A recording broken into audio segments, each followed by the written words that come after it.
Hi, I'm Jake. Today was supposed to be just a normal trip to the city with my class. But as I got off the bus, I got distracted by a street performer, and before I knew it, the group had gone.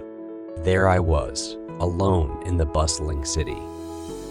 I started to walk, my heart racing. The city was like a maze, full of unfamiliar faces and sounds. I had no choice but to explore. With every turn, I discovered something new. Towering buildings, colorful murals, and the aroma of street food. In the market, I met a kind vendor who showed me the way to the city park. Along the way, I saw street artists and musicians. The city's energy was infectious.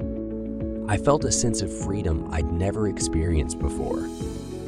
I stumbled upon an old antique shop. Inside, it was like stepping into another world.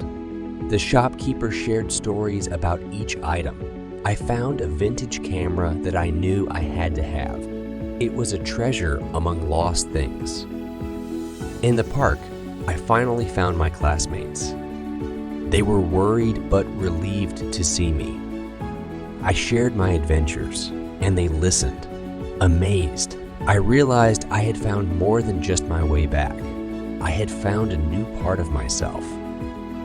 Back home, I looked at the old camera I'd found. Today was an adventure I'd never forget. I had been lost, but in the end, I found something invaluable. A sense of independence and a spark of curiosity about the world.